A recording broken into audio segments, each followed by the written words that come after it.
Kula diminta panitia untuk bikin judul. Terus judul kula adalah keistimewaan mukjizat Al-Qur'an. Kersane akurat nih kula beto kerpean. Jadi otoritatif. Karena kalau dalam pendapat ulama, kalau seorang mubalek atau seorang ulama atau siapa saja kok ngomong tanpa teks itu dia tersangka sebagai musyarek. Musyarek itu menandingi syariatnya Rasulullah SAW. Dengan pikiran-pikirannya, dengan jargon-jargonnya. Jadi itu masalah besar kalau dalam tradisi ulama, karena pikirannya tidak musalsal, tidak ada silsilahnya ila Rasulillah SAW. Makanya saya meskipun banyak orang percaya ngaji di mana-mana itu bawa kitab. Satu ya tadi niat ngerpek tadi supaya saya dulu masih ingat zaman di sarang itu kalau tes itu banyak yang bawa kitab. Ketika ditanya, ini namanya ngerpek? Enggak Pak, mutolaah itu tanpa batas. Jadi mutolaah itu kapan saja. Yang agak kriminal itu kasus ujian nasional. Itu ada seorang guru SD. Ini kisah nyata, ingin membocorkan ujian apa? Nasional. Itu kan jelas kriminal itu. Si guru SD tadi berdalih gini, wong ujiannya mungkar nakir saja dibocorkan, apalagi ini ujian negara. Karena semua kiai itu kan mengajari kita marrobuka waman nabi, itu kan mengecewakan mungkar nakir, artinya kan membocorkan ujian. Singkat cerita kiai tadi itu, guru tadi, kalau nggak percaya tanya Gus Bah. Akhirnya rombongan guru SD tanya ke saya, apa betul Gus ujian boleh dibocorkan? Analoginya kiai-kiai bocorkan ujiannya siapa? Mungkar nakir. Karena saya ya NKRI harga mati, saya bilang tertawa-tawa toh. Kalau saya jawab gak kriminal dimarahin polisi. Kalau saya jawab kriminal, analoginya dengan mungkar nakir memang yang membocorkan itu apa? Nggak usah diteruskan, kalau saya bilang boleh nanti jadi kriminal. Dan agama ini adalah analogi itu kias.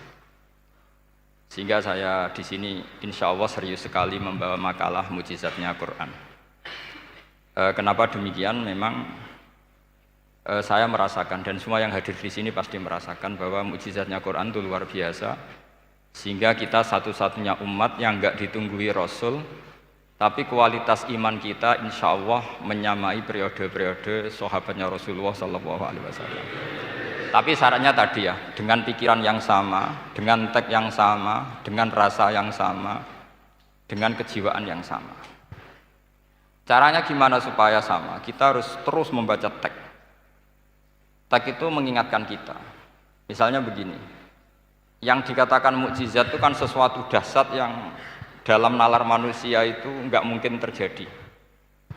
Misalnya ontanya Nabi Soleh keluar dari batu besar, itu kan satu peristiwa yang akal manusia tidak sampai. Begitu juga tongkatnya Nabi Musa membelah Laut Merah, yang akal manusia itu tidak sampai. Tapi pikiran itu menurut mazhab kita yang waras ini, saya ulang lagi, kita yang waras itu pikiran kriminal, itu salah. Saya ulang lagi ya, kita semua kan umatnya Rasulullah SAW. Semoga benar-benar umatnya Nabi, bukan Islam yang kumat. Karena orang Islam itu pilihannya hanya dua, kalau nggak bersatu umat Islam ya Islam yang kumat. Kumat itu agak gitu, namanya kumat dalam bahasa Jawa. Begini, saya ulang lagi ya. Yang dikatakan mukjizat itu amrun khariqun lil adat, sesuatu yang luar biasa. Kemudian dalam tanda kutip yang manusia itu tidak mampu, sehingga itu dikatakan mukjizat. Seperti tongkatnya Nabi Musa dan ontanya Nabi Nuh yang keluar dari batu besar.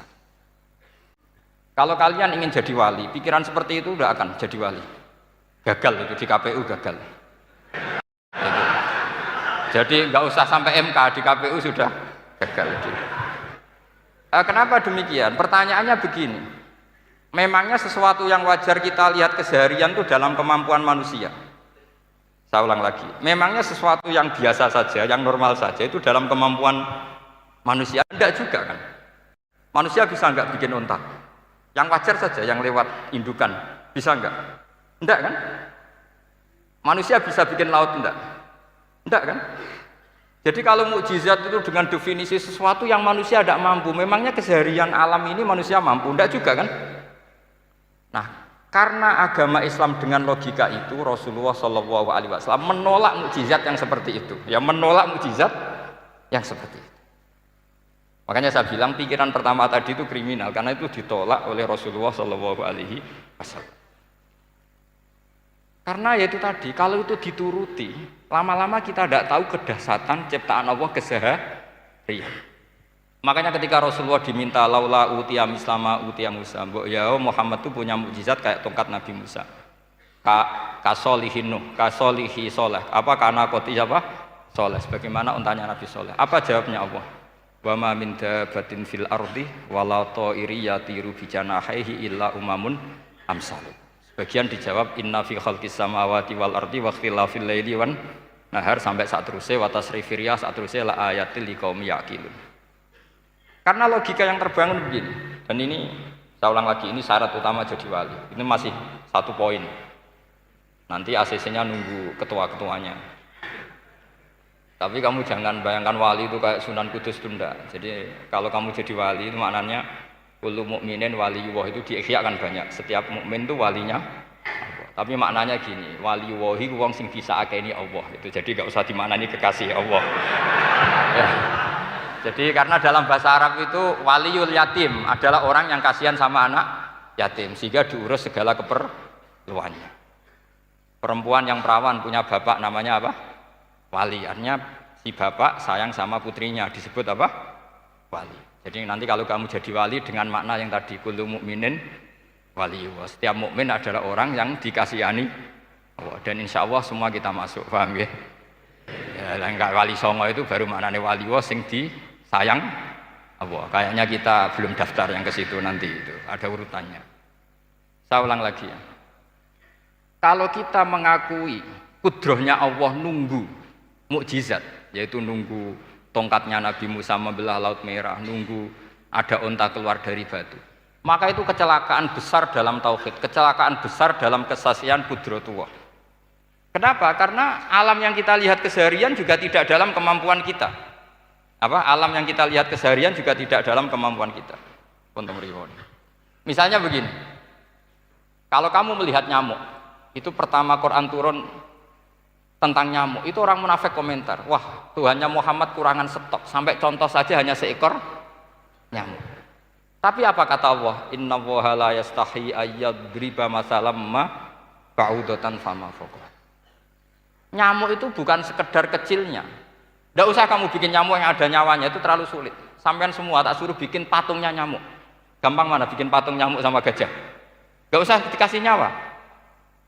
Terus cari tatahnya itu dari mana, orang Jepara pun tidak akan bisa. Belum nanti bentuk alat kelaminnya, belum nanti uratnya alat kelamin, belum nanti punya jantung, jantung punya urat, jantungnya nyamuk juga punya kuman, kumannya juga punya organ tubuhnya punya urat. Apa itu tidak lebih dahsyat ketimbang tontonan mukjizat yang diperagakan para nabi-nabi sebelum Rasulullah Shallallahu Alaihi Wasallam? Maka sebetulnya ketika Quran saya katakan mukjizat ila yaumil qiyamah adalah pertunjukan Allah bikin nyamuk. Inna woha la yastahi ayyadriba masalam ma ba'ud. Itu bagi orang alim percontohan nyamuk itu lebih dahsyat ketimbang percontohan mukjizat Nabi Musa membelah Laut Merah. Juga lebih dahsyat ketimbang pertunjukan Nabi Soleh ketika mengeluarkan unta dari apa? Batu. Dong, jelas nih ya. Maka umat Rasulullah terutama ulamanya harus ngomong seperti ini terus. Dengan cerita seperti ini maka Quran jauh lebih dahsyat. Makanya mukjizatnya Quran tanpa apa batas. Jelas ya. Makanya kita harus bertobat secara masif, mengatakan kedahsyatan adalah nunggu sesuatu yang khariqun lil adat. Bahwa yang kita lihat keseharian adalah semua di luar kemampuan kita. Lah kita ini kan keliru, yaitu tadi, wah onta keluar dari apa? Batu. Laut Merah terbelah, ini dahsyat, manusia tidak akan mampu. Memangnya manusia pernah mampu bikin laut? Memangnya manusia pernah mampu bikin nyamuk? Memangnya manusia pernah mampu bikin telur ayam? Karena keseharian seakan-akan ini tidak ayatnya Allah Ta'ala. Itu kebodohan. Makanya tidak mungkin jadi wali. Yang jenis seperti ini ya kan jadi wali.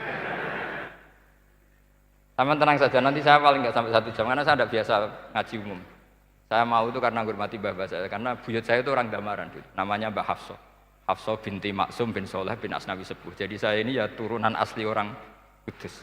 Jadi saya datang tidak dalam rangka hormat jenengan, hormat mbah saya sendiri sebetulnya. Jadi jenengan tidak punya hak adami sama saya, karena saya datang tuh hormat mbah saya. Tapi saya ingin melatih iman yang benar. Saya ulang lagi, saya ingin melatih iman yang benar karena ini penting. Sehingga Allah cara menjelaskan iman itu aja inna fi khalqis samawati wal ardi. Kamu lihat saja langit dan bumi. Seterusnya sampai waqtil laili wan nahar sampai wal fulkil lati tajri fil bahri terus sampai wa tasrifir riyah. Ini semua tontonan yang kita lihat semuanya di luar kemampuan kita. Itu tadi contoh paling gampang nyamuk kayak apa? Apapun profesornya seseorang apa bisa bikin nyamuk? Enggak usah yang bernyawa, patungnya saja. Coba nyamuk itu punya organ tubuh enggak? Punya. Organnya ada kumannya enggak? Ada. Alat kelaminnya ada bolongannya enggak kira-kira? Ada. Kayak apa sulitnya? Jadi andaikan saya ke umatnya Nabi Musa terus bengkei lah sama Nabi Musa. Ini gue, Nabi Musa keren, punya tongkat. Saya akan bilang Rasulullah lebih keren karena punya Quran.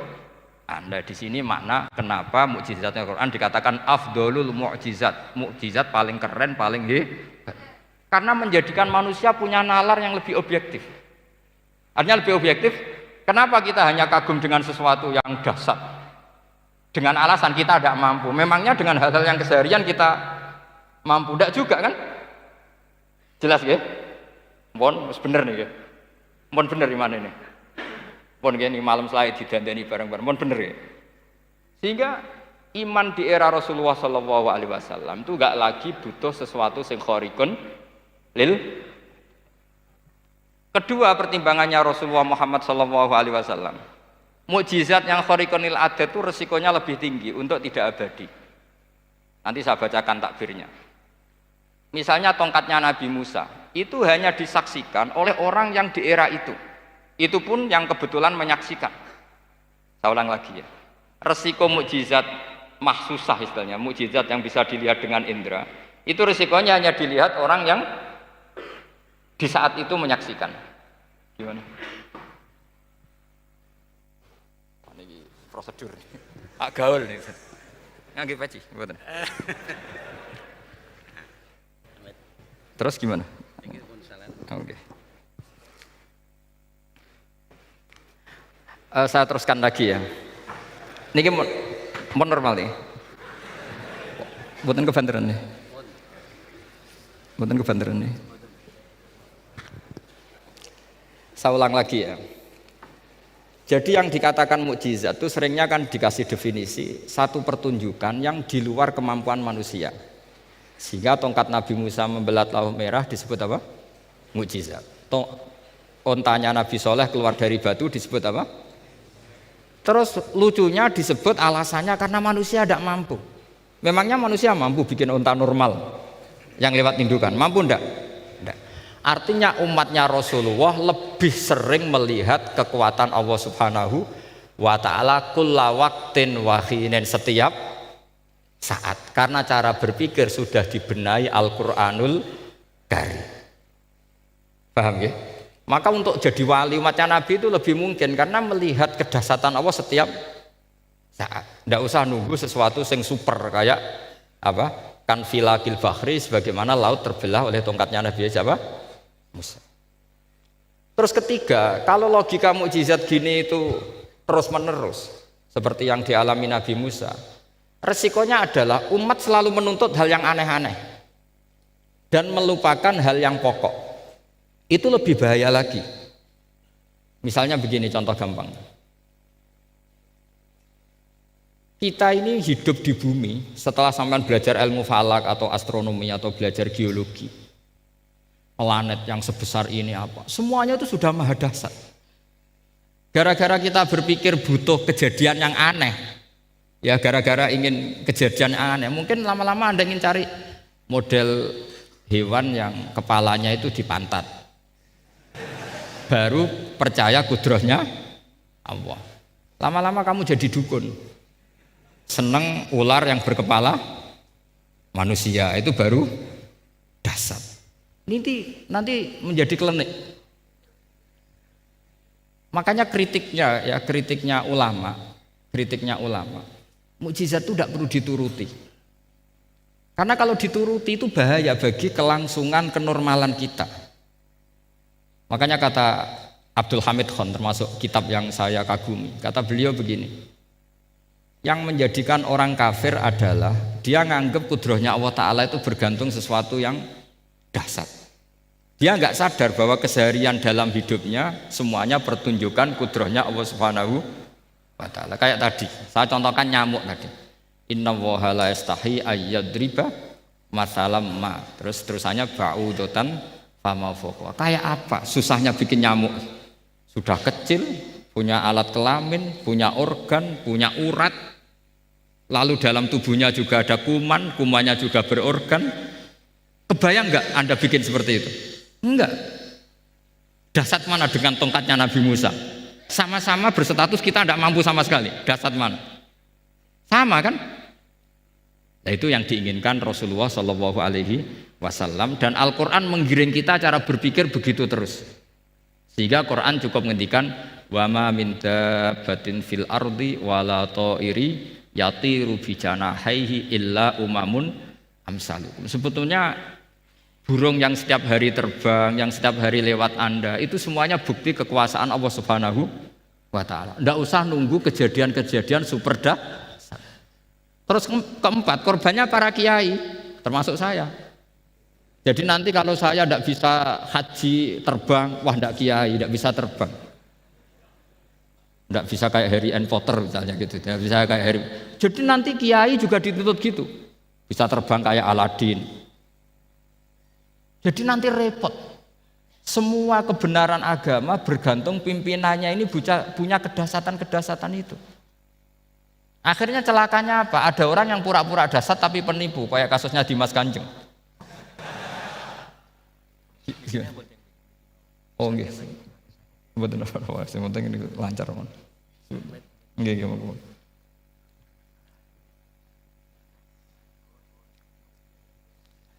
Jadi makanya nanti itu saya akan memberi penjelasan tentang apa? Mukjizatnya Al-Quran, kenapa disebut mukjizat paling apa?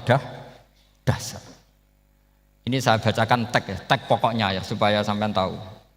Ini tabaruk sama Imam Bukhari ya. Redaksi yang diriwayatkan Imam Bukhari, qala Nabi sallallahu alaihi wasallam, ini ikut kitab Fadhailil Quran. Ma minal anbiya'i nabiyyun illa u'tiya minal ayat ma misluhu amana alaihil bashar wa inna ma kana alladhi utituhu wahyan awhahu wa ilayya fa arju an akuna aktsarahum tabi'an yaumal qiyamah. Jadi semua nabi punya mukjizat, yang lewat mukjizat itu orang dipaksa iman karena dahsyat tadi. Saking dahsyatnya terus cocok tidak cocok itu percaya. Tapi kata Rasulullah, mukjizat saya itu berupa wahyu, yaitu Al-Quran. Dan saya berharap dengan mukjizat itu saya adalah nabi paling banyak pengaruhnya yaumal qiyamah. Maknanya paling banyak orang yang iman. Terus di sini dikomentari oleh syarahnya ya, oleh penyarahnya yaitu Ibnu Hajar Al-Asqalani. Ya saya baca Arabnya saja. Sampean harus pura-pura paham jadi keren. Jangan minta saya terjemah nanti harus pura-pura paham. Bagus kok, mantas sabahabi komen bahwa apa? Minhum. Jadi bergaya orang kaya ya dikira apa? Kaya. Bergaya ulama ya dikira apa? Ulama. Nanti bergaya wali juga dikira wali. Saya baca ya, ini luar biasa menurut saya. Al makna annal mu'jizati al madiyata kanat khissiyatan tusyahadu bil absor kana qoti soleh wa asa Musa. Wa mu'jizatul Qur'ani tusyahadu bil basirah. Jadi kayak tadi, kedahsyatan tongkat Musa itu karena apa? Laut kok bisa dibelah sebuah tongkat, itu aneh. Kalau maknanya aneh adalah di luar kemampuan manusia, nyamuk lebih aneh. Kayak apa susahnya bikin organ apa? Nyamuk yang sekecil itu. Artinya bedanya apa? Tongkatnya Nabi Musa dengan pertunjukan nyamuk yang sama-sama mengarah satu titik, yaitu mengakui absolutisme kudrahnya Allah Subhanahu. Sama ndak? Sama. Sehingga umatnya Rasulullah tidak perlu ditunggoni mukjizat simsalabim. Cukup penalaran akal. Ini namanya basirah apa? Basirah. Nggih jelas ya. Mohon sampean ra usah kepen roh tokate Nabi Musa to. Cekap melihat apa? Nyamuk. Ya sudah bagus, sudah maju, sudah keren. Ya jelas ya.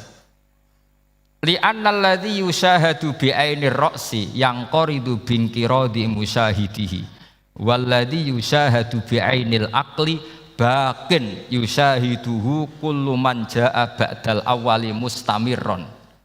Sesuatu yang dipertontonkan lewat sesuatu yang fisik kayak tongkat Nabi Musa, itu yang percaya langsung tentu yang melihat. Setelah itu ada yang percaya, ada yang enggak. Bisa saja itu hoax, bisa saja macam-macam. Tentu yang nggak percaya tentu salah, ya kita sepakat. Tapi tetap saja yang nggak menyaksikan itu bisa saja nggak percaya, paham ya? Tapi logika kedahsyatan nyamuk, siapapun yang punya nalar percaya. Artinya giringan Al-Quran untuk melihat mukjizat itu kedahsyatan Allah bikin nyamuk itu abadi ila yaumil kiamah. Dan siapapun yang waras akan ikrar dan tetap menyaksikan, karena insya Allah ada nyamuk terus ila yaumil kiamah. Itu kan teman tidur kita, paham? Makanya kamu kompromi dengan nyamuk. Sekali-kali jangan dicablek. Ini ayatnya Allah. Ya bila perlu dicium, dielus-elus gitu. Karena saya yakin yang hadir di sini andekan melihat tongkatnya Nabi Musa kira-kira dilus-elus enggak? Kira-kira? Andekan loh, kamu punya kesempatan melihat tongkatnya Nabi Musa, gimana? Dilus-elus, dikai mori. Jika kembang 7 taman kan gitu. Tapi kenapa nyamuk tidak kamu begitukan? Toh sama-sama ini ayatnya Allah yang luar biasa. Makanya ini ngaji di sini saya ulang lagi, sama tidak perlu merasa punya hak adami sama saya, karena saya memang buyut saya kandung itu orang Gamaran, namanya Mbah Hafsah. Hafsah itu binti Maksum bin Soleh bin Asnawi Sepuh. Jadi saya ini termasuk turunan beliau yang keluar dari Kudus di Rembang. Karena mbah saya kandung itu sepupunya Mbah Sahal, ya sama Mbah Sahal, ibunya Badiah ya putrinya Mbah Hafsah ini. Kalau ibu saya namanya Sofiyah ya putrinya Mbah Hafsah ini. Jadi kenapa saya cerita ini ya memang Quran sudah terang-terangan ngendikan dzurriyatam ba'duhan apa mimba. Jadi kekuatan dzurriyah itu luar biasa. Jadi kita menjaga harkat dan martabat para leluhur supaya ilmu ini terjaga. Jangan marisi gayane tok, bae alim terus putune pedita-pediti gak alim terus gak keren, menurut saya itu malu itu. Jadi marisi itu ya kalau putunya orang alim ya alimnya, jangan marisi mulyane. Engko ora alim terus mulya tok gelem dicucup itu gak keren menurut saya. Niru alimnya dulu baru sama-sama dicucup itu baru betul, paham ya? Jadi ada aturannya lah. Saya teruskan. Sehingga Quran kalau menggiring mukjizat ketika Rasulullah SAW dituntut kafir Mekah, kita tahu kan mereka nuntut apa misalnya?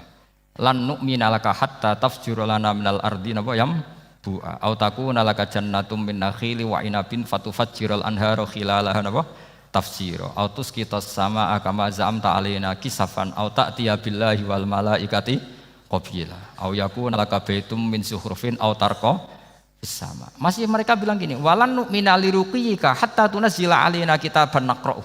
Mereka nuntut tuh, Muhammad saya percaya kamu Rasul, tapi syaratnya Mekah yang tandus sulap, jadi kota yang subur makmur, menjadi jannat subur makmur. Atau begini saja Muhammad, kalau kamu gelo sama saya mangkel karena kita ada iman, turunkan saja azab. Kisafam minas sama, turunkan saja azab. Atau begini Muhammad, kamu kan bilang utusan Allah, kamu datang saja bersama Allah digandeng gitu. Digandeng terus sama Allah diangkat tangan kamu, dimaklumatkan kalau kamu rasulnya. Au ta'tiya billahi wal malaikati qabila. Karena mereka dengan logika yang salah. Yang dikatakan mukjizat itu sesuatu yang seperti itu. Artinya kalau kamu berpikir mukjizat yang seperti itu, berarti Anda turunan kafir Quraisy. Anda turunan apa? Kafir Quraisy. Maka enggak boleh berpikir mukjizat seperti itu. Nyatanya Allah cukup menjawab dengan ayat wa ma min dabbatin fil ardi wala ta'iri yatiru bi janahihi illa umamun amsalukum. Dijawab lagi inna fi khalqis samawati wal ardi waqtilafil laili wan nahar wal fulkil lati tajri fil bahr saat terusé la ayatil liqaumi yakin. Semudah itu kita iman kedahsyatan kudrahnya Allah. Cukup melihat kerbau. Kok bisa ya jaga populasinya? Padahal tidak pernah dia seminar cara jaga populasi. Nyatanya tetap terjaga. Tanpa lamaran ya bisa jaga keturunannya. Tanpa sesar ya anaknya lancar. Tanpa sesar kan? Artinya mereka bisa. Karena di sini ada kudratullah. Ada apa? Ada kudratullah. Nah, kalau iman seperti itu, Anda baru betul. Yaitu yang disebut Allah, ya tanazzalul amru bainahunna lita'lamu annallaha ala kulli syai'in qadir wa annallaha qad ahata bi kulli syai'in ilma. Semua urusan di alam raya ini hanya Allah ingin mempertontonkan bahwa saya kuasa. Jadi tidak perlu nunggu yang aneh-aneh.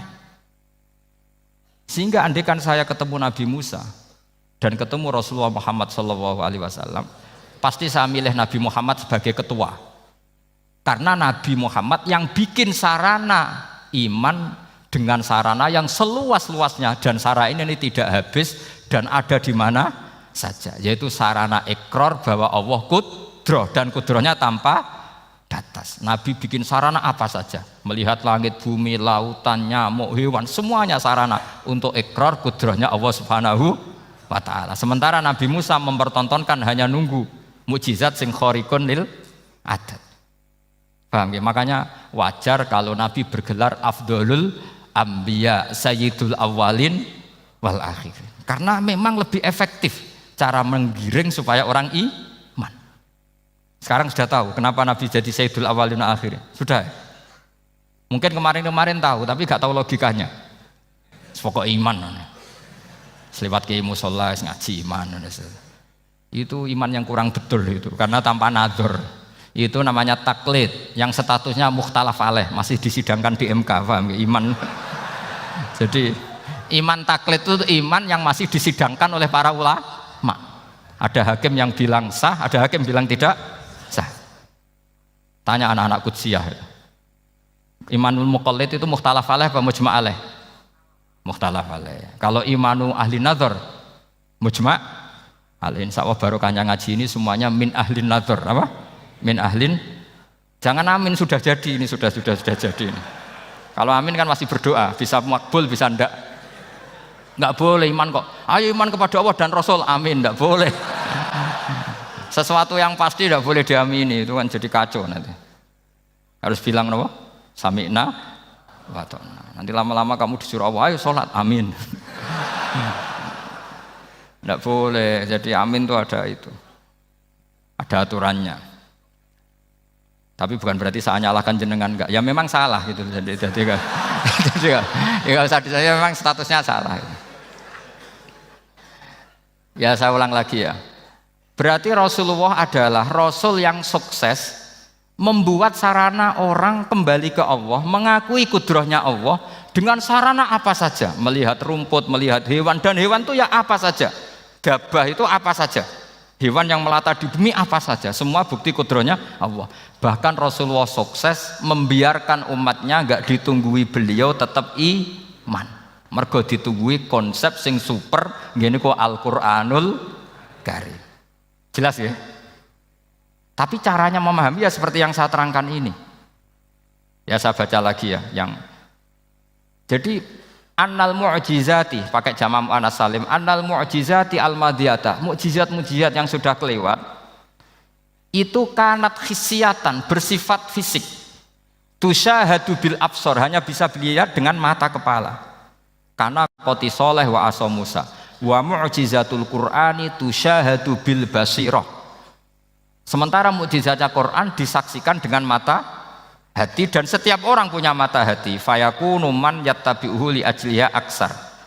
Li annal ladzi yusyahadu bi ainir ra'si yang qaridu bingkiradi musyahidihi.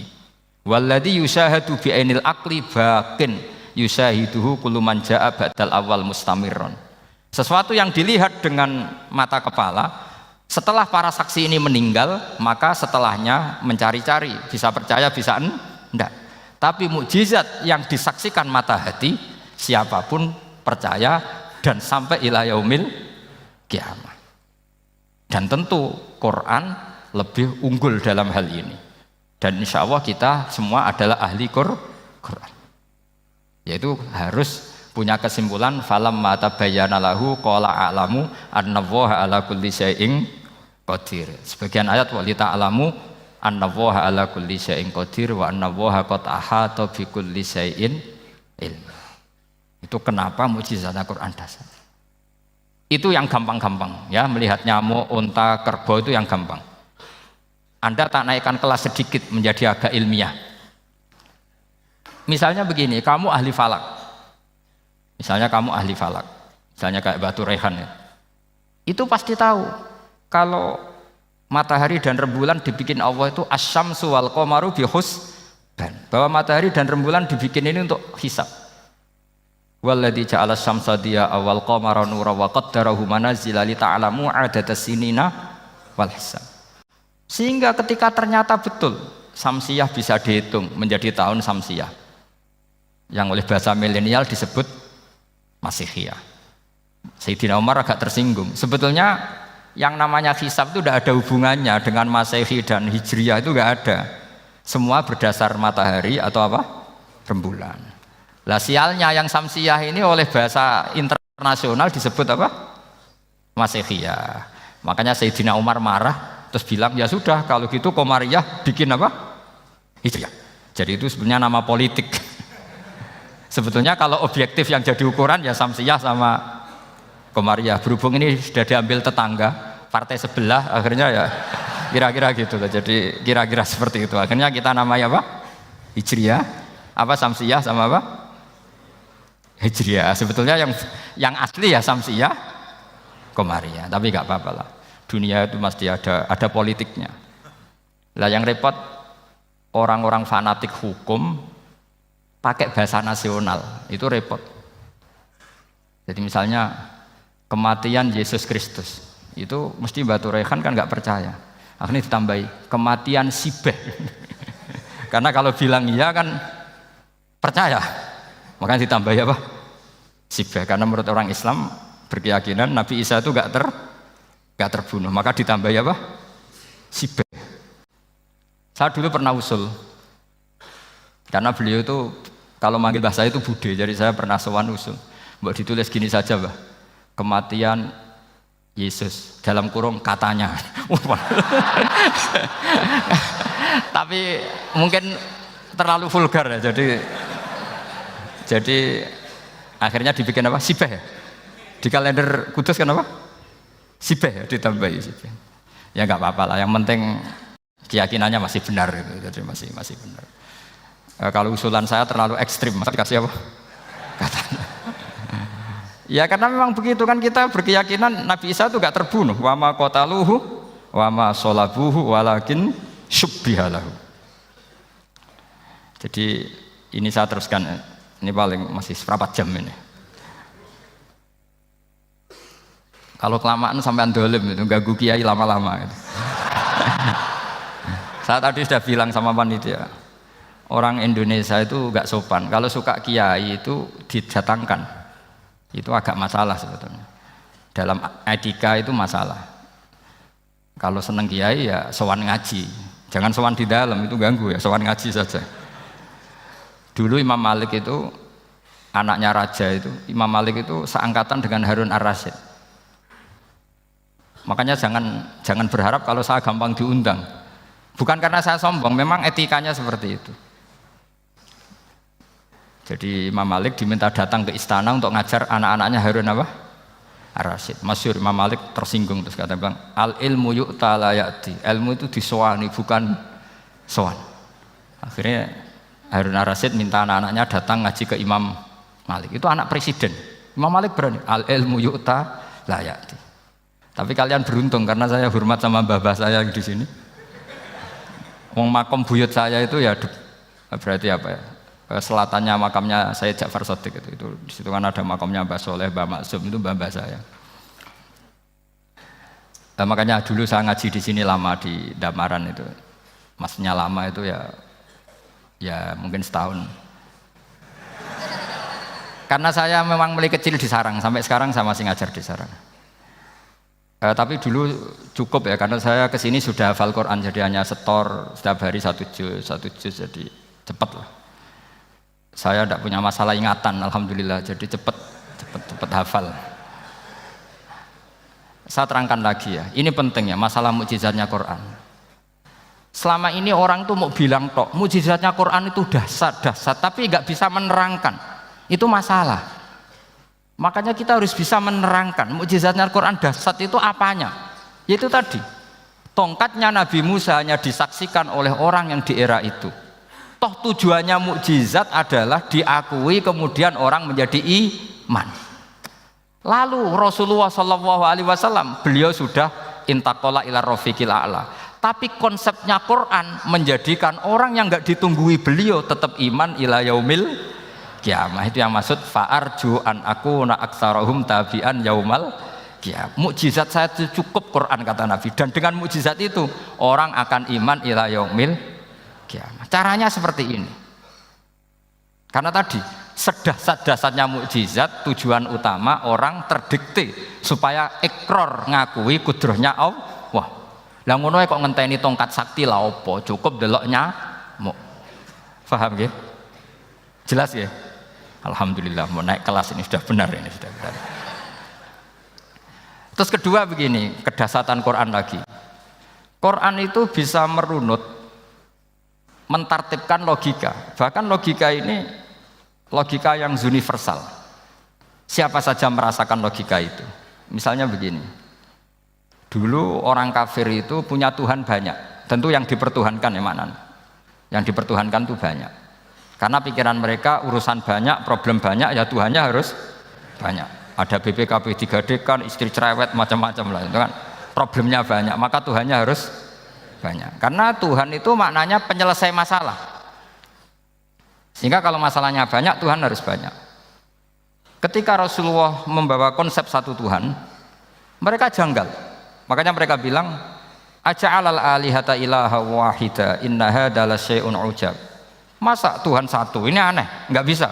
Tuhan harus banyak, karena masalah kita banyak. Itu terpatri, di otak mereka terpatri.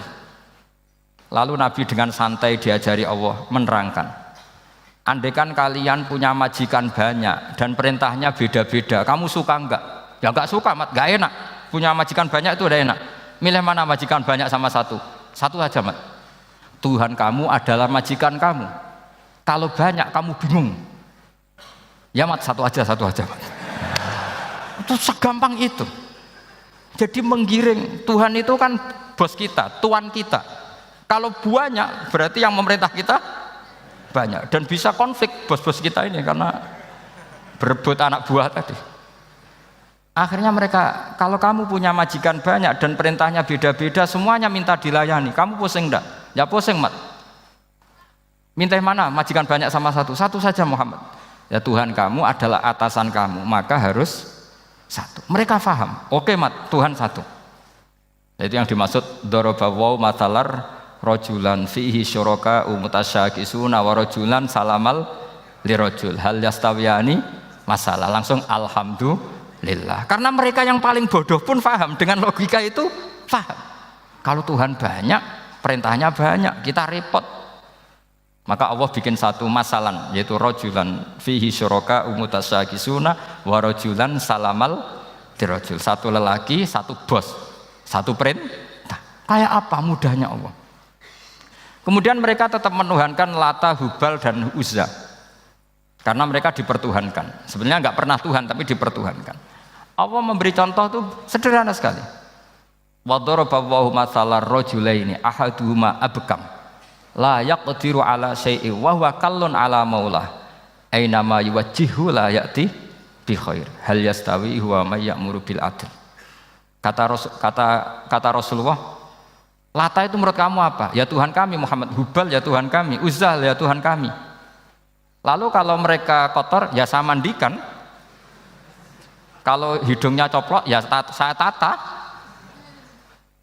Terus kata Rasulullah begini, kamu mau enggak punya budak atau pembantu yang buta, tuli, bisu? Kamu mau enggak punya pembantu? Pembantu loh ya, pembantu itu budak zaman dulu. Kamu mau nggak punya pembantu yang buta, yang tuli, yang bisu? Wah gak doyan mat, nggak apa pembantu ngono. Yang pembantu saja kamu nggak mau yang gitu kok malah punya bos begitu. Orang yang tuli, yang bisu, yang kopok, jadi pembantu saja nggak layak kok malah jadi pangeran. Paham ya? Arca dan berhala itu kan nggak bisa apa-apa. Kamu mau gaji ngasih THR pembantu yang kopok, bisu, picek, mau? Wong jadi pembantu saja nggak sah kok mau jadi apa? Tuhan atau jadi majikan. Jadi Allah bikin contoh gampang sekali. Wa daraba masalan rajulain ahaduma abkam la yaqdiru ala shay'in, enggak bisa apa saja. Wa wakallun amala maulah, anane ngrepoti tok. Inama yuwajjihu la yati bi khair. Mudah sekali. Akhirnya mereka berbondong-bondong iman karena logikanya ditata oleh logika Al-Qur'an. Makanya agama ini sebenarnya enggak pernah datang dengan kekerasan, itu enggak pernah. Bil hujjah, dengan argumentasi. Itu disebut qul falillahil hujjatul balighah. Nah sekarang orang rapati soal argumentasi, senengane neror. Nah, itu rapati ngaji. Sebenarnya agama ini mudah. Ad-dinu yusrun, agama ini mudah, logikanya gampang. Untuk tidak menuhankan Yesus atau Isa, Quran juga datang dengan penjelasan yang enggak jelimet, yang gampang saja. Kata Allah, mal masihu ibnu maryam illa rasul qad khalas min qablihir rusul wa ummuhu siddiqah kana yakulanit. Kok arani pangeran piye? Nek mangan ya lesu. Kamu kebayang enggak misalnya punya Tuhan terus mbok gratisi pas marung. Terus kamu bangga, alhamdulillah tadi Mbah habis ngratisi Tuhan. Tadi kelihatannya kelaparan, tak gratisi, senangnya bukan main. Kamu mau punya Tuhan yang seperti itu? Mau? Enggak mau kan? Allah menjelaskan karena yakulanit kuduyan sego, artinya nak orang mangan yo lemes. Pas kamu minta ternyata Tuhannya baru lemes. Jadi Quran itu tidak sinis enggak, tapi menggiring logika bahwa ini tidak mungkin Tuhan. Wong kana yakulanit gampang kan? Itu gampang. Gampang sekali, logika Quran itu gampang sekali. Dan masalahnya kita sekarang tidak mengkaji Quran yang sisi ini. Ya termasuk kritik kita ya, tapi ya sudahlah, ini dunia ya macam-macam. Ono sing ngaramno lomba, ono sing mendukung lomba, macam-macam. Saya tidak dalam posisi mendukung dan menolak. Saya 0-0, jadi tidak ke kanan tidak ke kiri dalam konteks tadi. Karena ya sudahlah, itu sudah takdir, semuanya takdir. Ada yang setuju ke lomba, ada yang mengharamkan apa? Lomba. Tapi sebetulnya kalau kita berpikir Quran diturunkan ya untuk yang saya terangkan ini, menjaga logika agama al-hujjah al-balighah ila yaumil qiyamah. Karena kita tidak perlu tongkat lagi Nabi Musa, enggak perlu ontanya Nabi Soleh. Cukup dikawal aturan-aturan iman yang cukup mudah dan kita temukan di mana saja ayat-ayat itu. Yaitu wa ma min dabatin fil ardi wala ta'iri yatiru bi janahihi illa umamun amsalukum, atau inna fi khalqis samawati wal ardi, dan seterusnya. Nah, cara berpikir gimana Gus? Gampang tadi. Kalau tongkat Nabi Musa membelah laut adalah hal yang kita tidak mampu. Memangnya kita mampu bikin langit bumi? Tidak mampu kan? Berarti ini sudah cukup menjadi ayat kekuasaannya Allah. Jelas kan? Maka mukjizat Quran ini mengawal umatnya Rasulullah SAW ila yaumil kiamat dengan logika seperti itu. Seorang lagi dengan logika seperti itu. Maka ulama enggak boleh berhenti seperti saya ngomong terus seperti ini. Makanya ngendikane Allah, lam yakunil ladzina kafaru min ahlil kitabi wal musyrikina munfakina hatta ta'tiyahumul bayyinah. Bayyinah itu apa? Rasulun minallah yatslu suhufam mutahharah. Orang kafir semuanya kata Allah, baik berkategori kafir musyrik maupun kafir ahli kitab, itu tidak akan tercerabut dari akar kesalahan mereka, dari cara berpikir mereka, hatta ta'tiyahumul bayyinah, sehingga datang satu kejelasan yang jelas welo-welo. Itu apa? Rasulun minallah yatslu suhufam mutahharah, yaitu rasulnya Allah yang membaca sahifah-sahifah suci, maknanya Al-Qur'an. Untuk menafikan ketuhanan berhala, ketuhanan Yesus kita cukup dengan konsep Quran. Kayak tadi kana yakulanit, termasuk untuk menafikan Tuhan balita, paham ya? Tuhan apa? Fir'aun. Ini contoh terakhir, sampean siap-siap saja selesai. Karena saya memang mau selesai ini, bukan guyon, memang mau selesai. Karena menurut saya mukjizatnya Quran itu jelas. Jadi diterangkan seperempat jam ya jelas, 10 menit ya jelas. Kalau kamu butuh lama, berarti kamu menyangsikan kejelasan Al-Quran. Dan itu kriminal besar. Gitu. Kalau nggak boleh dibahasakan murtad besar, ya kriminal apa besar. Nggak, ini nggak guyon, betul itu. Saya tadi mau nyontohkan apa tadi? Tuhan balita ya. Fir'aun itu berdebat sama Nabi Musa. Singkat debat begini. Kalau nggak salah di J19, kalau nggak salah di surat Syu'ara. Dicari sendirilah. Pertama ditanya gini, Musa kamu kesini ada apa? Ya bawa konsep Tuhan. Yang jelas itu tidak kamu. Ya. Lalu Tuhan kamu siapa? Rabbus samawati wal ardi, yang menuhani langit dan bumi. Si Fir'aun masih berkelit. Begini, soal yang di bumi, saya jalan-jalan kemana-mana, setahu saya yang jadi Tuhan saya. Ma'alim tulakum min ilahin apa? Ghairi, di mana-mana yang dituhankan saya. Soal kemungkinan di langit begini, tunggu saya. Terus di Haman dipanggil. Ya Haman ibnili sorhal ali abluhul asbab as-samawati fa'attali'a ila ilahi Musa. Haman, bikinkan piramida yang tinggi. Saya mau lihat Tuhannya Musa, apa betul ada? Padahal andaikan terjadi piramida kan Tuhan pun nggak bisa dilihat. Wong sampean yang wali saja tidak bisa melihat. Wali tadi yang sing disakeni Allah tadi itu aja nggak bisa melihat. Apalagi Fir'aun.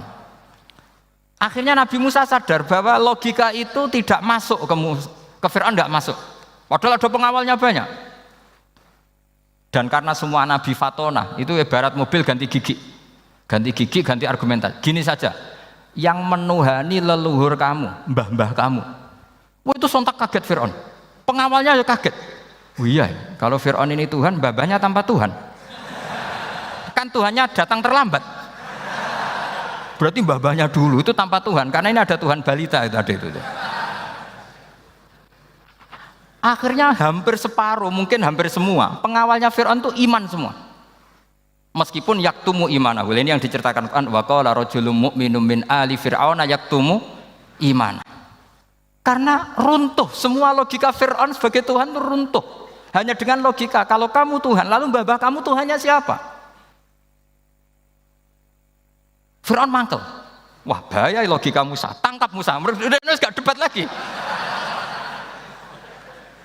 Kayak apa mudahnya logika Quran untuk menafikan ketidaktuhanan Fir'aun. Yaitu mengatakan Rabbukum wa Rabbu abaikumul awwali. Karena dikatakan Tuhan langit, Fir'aun masih berkelit. Nanti dulu saya mau bikin piramida, mau saya lihat ada enggak Tuhan kamu. Nabi Musa langsung ganti gigi, yang nuhani mbah-mbah kamu. Orang kan berpikir, ini kalau Tuhan betul, lalu orang-orang dulu Tuhannya siapa? Kan Tuhannya datang terlambat. Nah itu lagi-lagi, dan kita baca Quran itu ila yaumil kiamah. Makanya tidak ada umatnya Rasulullah SAW kemudian imannya itu ada syak, nggak ada sama sekali. Karena dzalikal kitabu la raiba fihi mir rabbil alam. Ya, mohon cekap ya. Mpun gampang nih. Masalah sama kalau masalah. Jadi karena kebenaran Quran itu adhar wa adhar, sangat jelas. Sehingga nggak perlu butuh orasinya saya. Sebenarnya nggak perlu. Saya yakin, sampean sebelum saya terangkan ya sudah iman, sudah betul. Ini kan akal-akalan saja saya dimanfaatkan. Ya. Karena ya menurut saya itu ya sudah adharu min samsi dhahira kalau dalam bahasa Arab. Kebenaran sejati itu lebih jelas ketimbang matahari di siang hari. Karena ya tadi logika. Ya saya tambah satu contoh lagi, semoga ini selesai betul. Kemudian Quran misalnya gini, sampean tak bedai. Kamu bisa melihat itu karena apa? Ini misalnya apa? Kertas yang saya bawa ini kan kuning. Kamu bisa melihat itu karena apa? Mata kan? Nah itu masalah.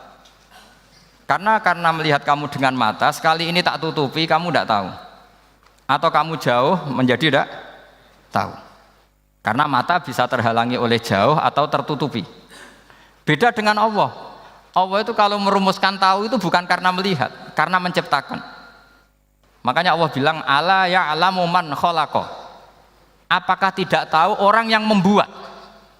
Misalnya ini, kertas ini kuning. Sama saya tak tutup begini. Kemudian kitab ini tak tinggal, saya datang ke Jakarta. Saya tetap tahu enggak kalau dalam ini ada kertas kuning? Tahu, karena saya yang menciptakan. Paham ya? Kamu bangun satu bangunan, di dalamnya ada besi ukuran sekian. Di situ kamu menyimpan emas setengah kilo. Setelah kamu pergi kemana-mana masih tahu enggak? Tahu, karena kamu yang menciptakan. Sehingga ketika kita janggal, masa Allah pirsa semua alam ini? Logikanya gampang, masa yang bikin tidak tahu. Makanya Allah bilang ala ya'lamu man khalaqa. Paham ya? Jadi gampang sekali. Mukjizatnya Quran tuh gampang sekali. Nek ora kebangetan gitu. Ampun nggih, Al-Fatihah. A'udzubillahi minasyaitonir rajim. Bismillahirrahmanirrahim. Alhamdulillahirabbil alamin arrahmanir rahim. Iyyaka na'budu wa iyyaka nasta'in. Ihdinas siratal mustaqim. Shiratal ladzina an'amta 'alaihim ghairil maghdubi 'alaihim waladdallin.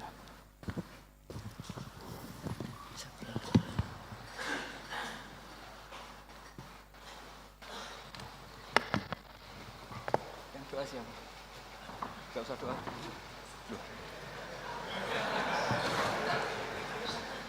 Kalau doa itu sunatnya khufyah, rahasia, jadi tidak bisa mic. Bismillahirrahmanirrahim. Wala alihi washabbihi wa baraka sallam. Wa ma ja'alna mutahabbina fika mutanasina fika mutabayyina. Waj'alna ya Allah ma yaqumu bi hadhihi al-amali ila kalimat himmatuna fi hadhihi al-kalimat. Rabbana atina fid dunya hasanah